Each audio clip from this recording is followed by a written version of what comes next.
Baik, sampai bertemu lagi di pelajaran sosiologi. Nah, kemarin kita sudah membahas tentang konflik, kekerasan, dan perdamaian. Nah, sekarang kita masuk ke pemetaan konflik. Oke, pemetaan konflik. Jadi di dalam materi ini kita tidak hanya belajar tentang persoalan konflik, tapi juga kita akan belajar tentang pemetaan konflik. Nah, pemetaan konflik berbeda ya dengan pemetaan yang kita pelajari di pelajaran geografi, di mana kita melihat siklus atau bagaimana pengamatan suatu objek yang akan kita teliti. Nah, di sini kita akan melakukan sebuah pemetaan konflik. Nah, di sini konflik. Apa itu konflik? Nah, pada materi sebelumnya kita telah membahas konflik, yaitu kekerasan. Nah, pada bagian ini kita akan membahas pemetaan konflik, kemudian bentuk-bentuk konflik dan dinamika konflik, anak-anakku. Baik, pemetaan konflik. Pemetaan konflik adalah cara untuk menggambarkan konflik secara grafis, yaitu menghubungkan antara pihak yang bermasalah dengan pihak yang lain. Dalam pemetaan konflik, di setiap masyarakat akan berbeda, anak-anakku. Di masyarakat satu bisa jadi akan menghasilkan pemetaan konflik yang sederhana. Lalu, sedangkan di masyarakat lain akan menghasilkan pemetaan konflik yang rumit. Untuk melihat pihak-pihak yang berkonflik beserta permasalahannya, Heckmal membuat panduan tentang pemetaan konflik. Nah, Heckmal ya, seorang ahli dari sosiologi. Nah, dia berkata seperti ini. Siapa yang menjadi inti pihak bertikai, apa sub kelompok inter mereka, dan apa yang mereka gantung. Nah, kemudian di sini Heckmal mengatakan apa yang menjadi persoalan konflik. Nah, apa mungkin membedakan antara posisi, kepentingan, dan kebutuhan di sini? Maksudnya di sini adalah apa yang menimbulkan atau melecutkan sebuah persoalan konflik, nah, yaitu pertentangan antara ketidakselarasan dalam satu pemikiran, itu bisa menjadi sebuah konflik. Nah, kemudian apa hubungannya antara pihak yang bertikai? Apakah ada ketidaksemestiran atau kualitatif dan kuantitatif? Pasti ada, anak-anakku. Penyebab suatu konflik itu pasti ada pihak yang bertikai. Nah, maksudnya di sini adalah ketidaksamaan cara mereka berpikir. Nah, ketika yang A merasa benar dan B merasa benar, maka mereka saling melakukan sebuah adu argumen. Nah, kemudian di sini, apa persepsi penyebab dan sifat konflik di antara pihak-pihak yang bertikai? Nah, pastinya yang mereka perjuangkan ya anak-anakku, mereka berkonflik pasti ada yang ingin mereka perjuangkan. Kemudian apa perilaku akhir ini dari pihak yang bertikai? Apa yang mereka dapatkan setelah melakukan sebuah pertikaian? Yang pertama, bagi yang menang akan memiliki kebanggaan karena berhasil mempertahankan haknya. Sedangkan bagi yang kalah, dia akan merasa kesal atau mungkin menyalahkan kelompoknya mengapa bisa kalah atau gagal kita dalam melakukan sebuah konflik. Kemudian, siapa pemimpin pihak yang bertikai pada tingkat elit dan individual? Apa tujuannya, kebijakannya, kepentingannya, kekuatan, dan kelemahan relatif mereka? Selain Heckmal, Amir Abdallah, seorang sosiolog dari Universitas Forpes yang dibentuk oleh PBB, juga memetakan konflik dengan model source, kemudian issues, kemudian Portis, institute, behavior, intervention, dan outcome. Nah, di sini Mister akan menjelaskan konflik source. Konflik source yaitu konflik yang dihasilkan dari sumber-sumber berbeda sehingga lahir pula bentuk konflik yang berbeda pula. Maksudnya di sini adalah konflik adu domba, anak-anakku. Jadi di sini mereka mendapatkan sumber-sumber yang berbeda hingga akhirnya berbentuk konflik. Misalnya seperti ini. Telah terjadi pemukulan terhadap anak gang sebelah. Padahal anak gang sebelah ini telah melakukan atau bisa kita kenal mencuri ya. Anggaplah dia mencuri sendal, mencuri buah dan sebagainya. Kemudian ketahuan oleh pemilik buah atau pemilik barang tersebut, lalu dipukul lah. Nah, orang yang dipukul ini kemudian mengadu ke pihak kampung sebelah di tempatnya, karena kalau dia telah dipukul oleh orang kampung sebelah. Lalu terjadilah sebuah cekcok atau konflik. Nah, yang dihasilkan dari sumber-sumber yang berbeda-beda. Seperti itu. Atau keasrahannya atau keasliannya tidak dibenarkan, seperti itu. Oke, kemudian konflik isus atau konflik isu. Nah, yaitu tujuan yang tidak sejalan antar pihak yang bertikai. Ini sering kita temukan dalam kelompok sekolah seperti organisasi OSIS dan sebagainya ya, Mr. Ambil. Nah, kemudian kelompok-kelompok dari petinggi-petinggi, pejabat dan sebagainya yang sedang melakukan sebuah pertikaian ya, konflik maksudnya di sini karena tujuan atau tidak sejalan, seperti itu. Kemudian konflik partis. Nah, yaitu konflik pihak ya, yaitu pihak-pihak atau kelompok yang terlibat dalam konflik. Maksudnya di sini adalah menjelaskan mengenai pihak-pihak yang terlibat dalam sebuah konflik. Nah, seperti ini, kesalahan membaca siapa melakukan apa yang memperoleh apa dari sebuah medan konflik yang penuh intrik dan trik menarik akan membuat peta konflik tidak berguna sama sekali. Maksudnya di sini adalah menjelaskan mengenai pihak-pihak yang terlibat dalam sebuah konflik. Jadi di sini pihak ini setelah melakukan sebuah konflik, nah kemudian dia mengumpulkan massa, membuat massa yang kuat untuk menjatuhkan lawan musuhnya yang berkonflik dengan dia. Dia menggunakan massa, menggunakan kekuatannya untuk kepentingan pribadinya. Ini yang dimaksud dengan konflik partis atau konflik pihak ya. Oke, langsung saja kita lanjut ke slide berikutnya. Konflik attitudes. Nah, atau konflik sikap anak-anakku. Yaitu perasaan atau pandangan yang mempengaruhi pola perilaku konflik. Maksudnya di sini adalah contohnya di sini ya. Yaitu perasaan atau pandangan yang mempengaruhi pola perilaku konflik. Nah, di sini kita ambil contoh sikap. Nah, Mister ambil contohnya seperti ini ya. Suami istri yang sudah menikah. Kemudian telah terjadi perselingkuhan. Nah, di mana istri ini melakukan atau bisa kita kenal melakukan sebuah hubungan terlarang ya dengan pria yang masih statusnya belum menikah, tapi seorang istri ini sudah memiliki suami. Nah, di sini bisa kita lihat bahwa attitude atau sikap, perasaan, pandangan yang mempengaruhi pola perilaku konflik. Nah, ini bisa terjadi konflik antara pria yang sudah menikah ini dan istrinya dan pria yang belum menikah yang mengganggu istrinya ini. Di sini terjadilah konflik anak-anakku, seperti itulah contohnya. Kemudian konflik behavior atau perilaku tindakan anak-anakku. Tadi kan sikap, sekarang tindakan, yaitu tindakan yang dilakukan oleh pihak yang berkonflik. Nah, maksudnya di sini adalah rasis anak-anakku. Oke, tahu rasis? Di mana rasis ini sering atau banyak kita temukan di negara-negara maju. Bukan hanya negara maju, negara berkembang juga sering kita temukan sebuah konflik ya yang bersikap nada rasis dan sebagainya. Oke. Lalu konflik intervensi. Maksudnya di sini adalah campur tangan pihak lain. Campur tangan pihak lain ya, yaitu campur tangan atau tindakan yang dilakukan oleh pihak luar netral.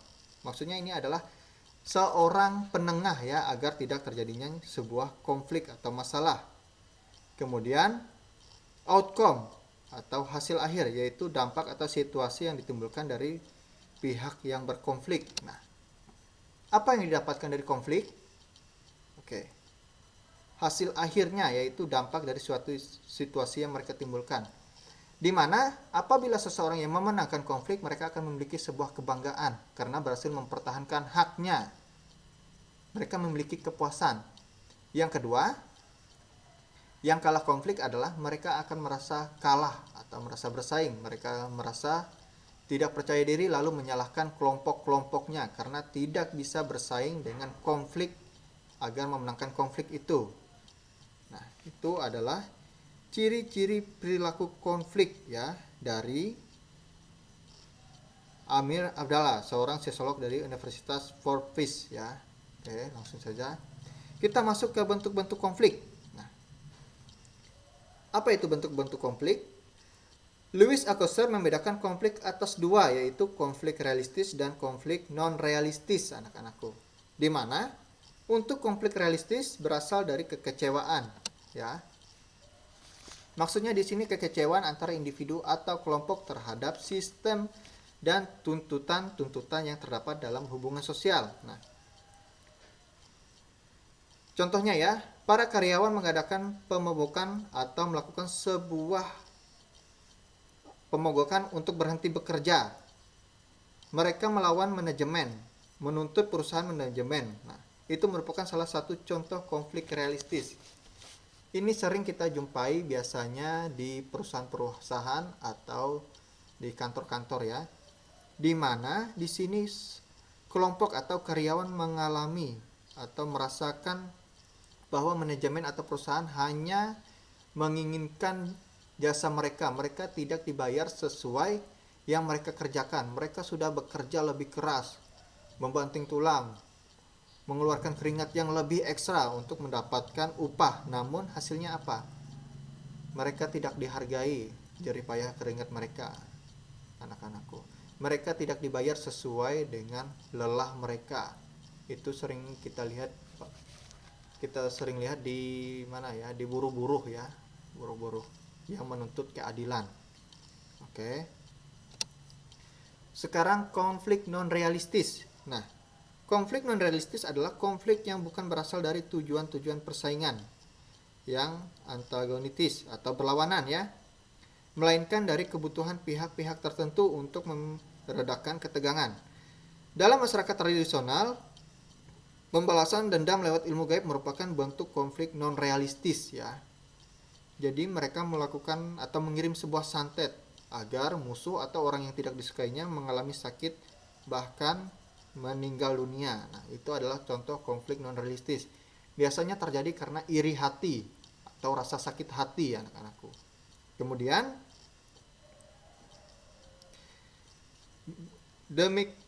mencari sebuah kambing hitam. Nah, ini sering terjadi dalam masyarakat yang telah maju di perkotaan ya.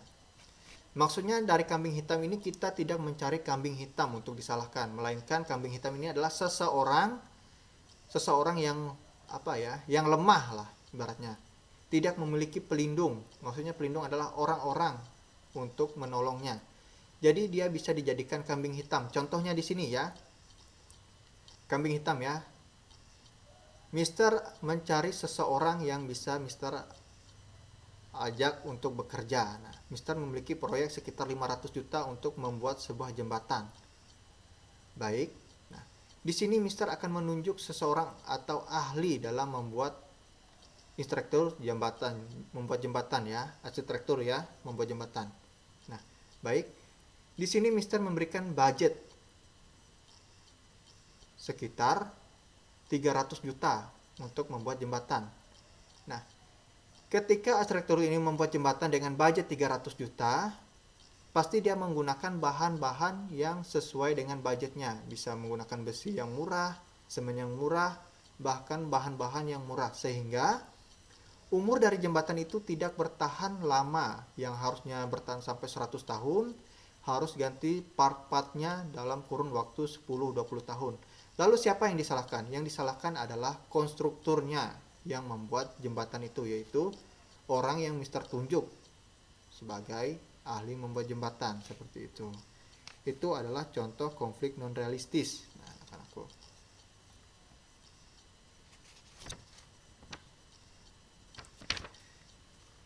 Kemudian Louis Althusser menyatakan bahwa dalam situasi tertentu elemen konflik dapat berbentuk realistis sekaligus non realistis. Misalnya, sikap perlawanan dari aksi pemogokan melawan majikan tidak hanya timbul sebagai akibat dari ketegangan hubungan antara buruh dan majikan. Nah, lalu, yang terjadi antara suatu kelompok atau kelompok lain sebagai contoh adalah konflik yang terjadi antara masyarakat. Nah,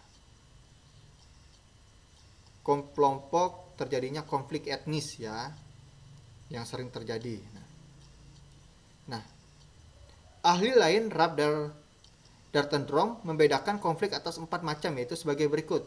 Konflik antar peran.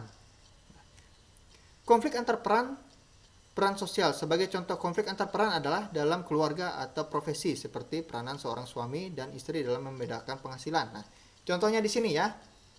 Konflik peran adalah konflik yang terjadi karena adanya benturan saat kita sedang menjalankan peran-peran tertentu. Konflik peran merupakan bentuk adanya perselisihan antara harapan-harapan yang berkaitan dengan satu peran. Contoh dari konflik yaitu sebagai berikut ya. Bisa dilihat di gambar ini. Ibu ini adalah ketua PKK. Ibu Herni harus menghadiri rapat PKK ya. Namun pada saat yang bersamaan ia harus mengantar anaknya ke rumah sakit. Jadi dia bingung karena konflik perannya ini. Dia sebagai ketua PKK harus menghadiri rapat. Nah, dia harus menjalankan tanggung jawabnya. Namun pada saat yang sama, Ibu Herni ini ingin mengantarkan anaknya ke rumah sakit. Jadi di sini dia mengalami sebuah konflik peran. Apakah dia harus melakukan pekerjaannya sebagai ketua PKK atau dia harus melakukan pekerjaannya sebagai seorang ibu yang tugasnya mengurus anaknya? Seperti itu. Lalu terjadilah sebuah konflik peran, anak-anakku. Kemudian konflik antara kelompok-kelompok sosial. Nah, di sini ya, konflik antar kelompok adalah pertentangan yang terjadi antara dua kelompok atau lebih yang disebabkan oleh kepentingan yang sama. Bagi yang menang dapat meningkatkan loyalitas dan identitas sosial, dan bagi yang kalah dapat menimbulkan perpecahan dalam kelompok.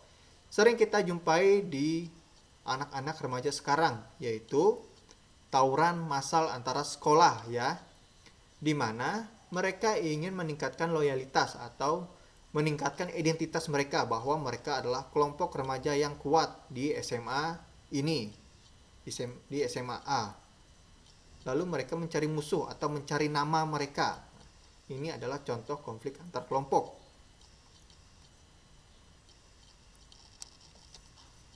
Konflik-konflik antar satuan nasional. Nah, seperti antara partai politik, negara-negara atau organisasi internasional. Nah, contohnya di sini adalah konflik konflik tentang perbatasan kita ya, yang di Malaysia. Kemudian Laut Cina Selatan yang sedang diklaim oleh Cina dan Malaysia. Nah, di sini sudah terjadi konflik antar satuan nasional, di mana konflik satuan nasional ini adalah mempersatukan seluruh bangsa kita ya, untuk mempertahankan hak kita. Nah, kalau di gambar ini contohnya adalah sebuah perubahan ya, di mana Orde Baru diubah ya oleh mahasiswa ya, yang berhasil menduduki kantor DPR, di mana pada saat itu Bapak Soeharto mengundurkan diri dari jabatan presidennya selama 36 tahun dari kekuatan gerakan massa dari Satuan Nasional Mahasiswa ini, anak-anakku. Oke. Nah, dari sini Mister akan memberikan kalian sebuah video singkat ya. Tolong diperhatikan video yang akan Mister berikan ini.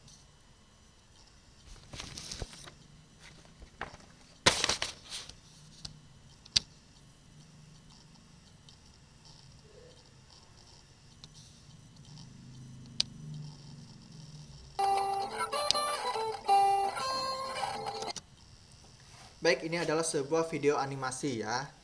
Di sini Mister ingin melihat kalian. Nah, kalian akan mempelajari sebuah konflik ya dari situasi beruang dan rusa ini. Coba diperhatikan videonya, simak baik-baik.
Oke, dari video motivasi itu kita belajar bahwa konflik tidak menghasilkan apa-apa, tidak menghasilkan keuntungan.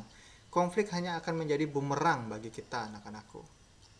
Nah, cara baik untuk mengatasi konflik adalah dengan cara tegang rasa atau menghormati atau menerima dari asupan orang lain. Nah, apabila memang harus berkonflik, di mana konflik ini harus benar-benar bisa kita lakukan atau memang bisa kita perjuangkan. Contohnya konflik untuk memperjuangkan hak-hak asasi kita. Kita bisa melakukan sebuah konflik, anak-anakku. Kita bisa melakukan sebuah pertentangan apabila itu ingin atau bisa kita maksud dengan tujuan yang memang harus kita lakukan untuk kepentingan kelompok bersama. Maksudnya di sini adalah kita bisa melakukan sebuah konflik untuk kebaikan. Nah, untuk kebaikan bersama. Nah, oke, itu adalah pelajaran sosiologi tentang pemetaan konflik yang sudah Mister ajarkan. Untuk pertemuan berikutnya, kita akan belajar tentang konflik lagi ya anak-anakku. Baik, untuk materi hari ini, Mister akhiri pelajarannya. Terima kasih untuk partisipasi kalian. Sampai bertemu lagi. Sampai jumpa lagi.